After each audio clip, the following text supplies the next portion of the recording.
Good morning class 9th student, welcome to online class. बेटा previous class में हमने आपको second chapter force Newton's laws of motion chapter 2 start किया था, जिसमें हमने आपको मास, मोमेंटम और फोर्स के बारे में एक्सप्लेन किया था। और हमने Newton first law of motion, law of inertia explain किया था। Newton first law of motion, law of inertia हमने आपको एक्सप्लेन किया था। Newton second law of motion क्या है, बात समझेंगे। Newton second law of motion, Newton second law of motion. First law of motion में लॉ ऑफ इनर्शिया में हमने आपको समझाया था कि अगर कोई बॉडी रेस्ट में है तो वो रेस्ट में रहेगी कंटिन्यू। अगर कोई बॉडी यूनिफॉर्म मोशन में है तो यूनिफॉर्म मोशन में ही रहेगी, जब तक कि हम उस पर कोई एक्सटर्नल अनबैलेंस फोर्स अप्लाई ना करें। अगर हम किसी बॉडी पर एक्सटर्नल अनबैलेंस फोर्स अप्लाई नहीं करते तो बॉडी अपनी पोजीशन को चेंज नहीं करती। अगर किसी बॉडी पर हम कोई एक्सटर्नल अनबैलेंस फोर्स अप्लाई नहीं करते तो बॉडी अपनी पोजीशन को चेंज नहीं करती। Newton second law of motion में न्यूटन ने एक्सप्लेन किया कि जब हम किसी बॉडी पर एक्सटर्नल फोर्स अप्लाई करते हैं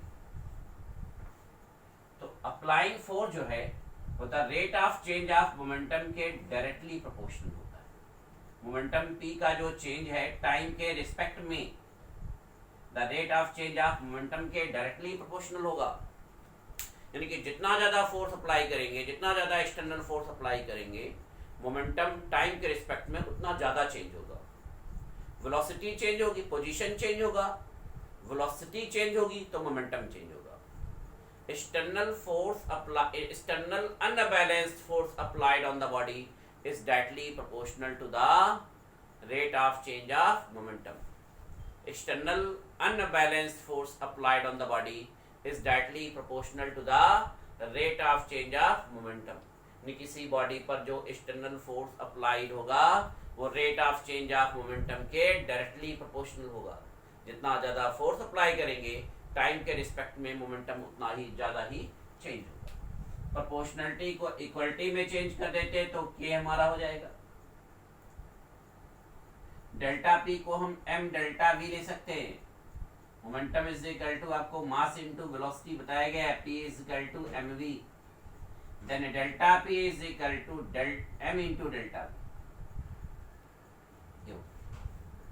अब delta v upon delta t हमारा क्या हो जाएगा, acceleration a. Then f is equal to हमारा हो जाएगा के एम ए। के हमारा कांस्टेंट है, कांस्टेंट की वैल्यू 1 हो जाएगी, तो एफ इज इक्वल टू हमारा हो जाएगा एम ए। यानी कि फोर्स जो होगा वो मास इनटू एक्सेलरेशन के इक्वल होगा। फोर्स जो होगा हमारा वो मास इनटू एक्सेलरेशन के इक्वल होगा। मास और एक्सेलरेशन का जो प्रोडक्ट है वो फोर्स के equal.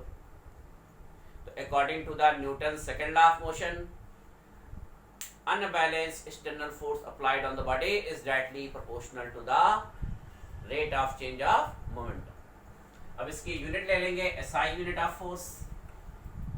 SI unit of force, SI unit of force. तो फोर्स इज इक्वल टू हमारा मास इनटू एक्सेलरेशन है।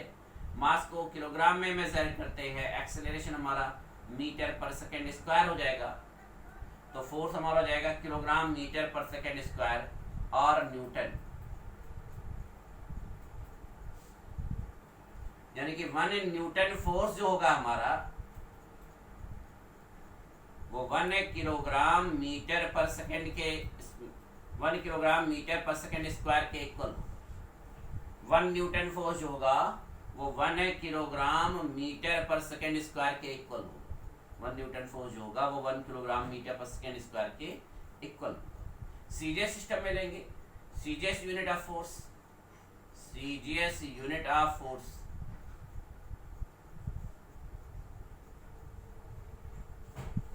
हमारा हो जाएगा f is equal to m ए।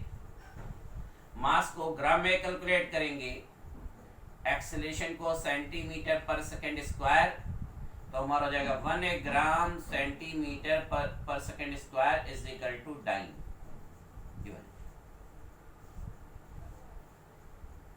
और आपको पहले ही बताया है कि 1 न्यूटन जो है वो 10⁵ डाइन के इक्वल होता है, यानी कि फोर्स की यूनिट एसआई सिस्टम में न्यूटन होगी और सीजीएस सिस्टम में डाइन। फोर्स की यूनिट एसआई सिस्टम में क्या होगी, न्यूटन, और सीजीएस सिस्टम में डाइन। और 1 न्यूटन जो होगा हमारा वो 10⁵ डाइन के इक्वल होगा। 1 न्यूटन जो होगा हमारा वो 10⁵ डाइन के इक्वल होगा।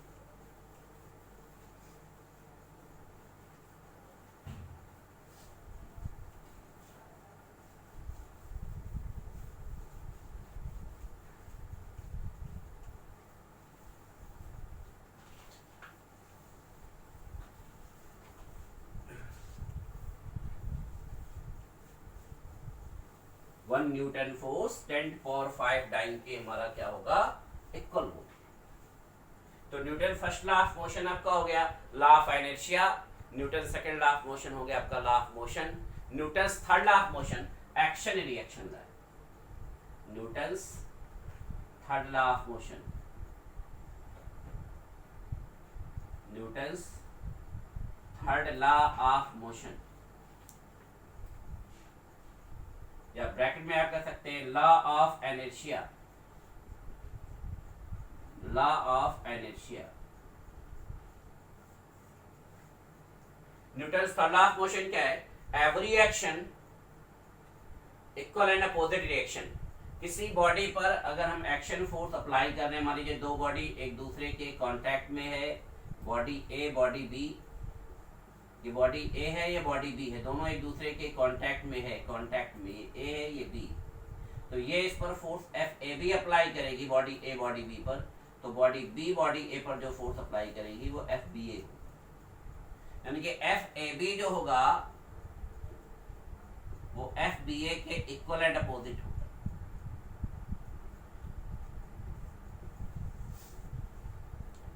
According to Newton's third law of motion, every action equal and opposite reaction, every action equal and opposite reaction।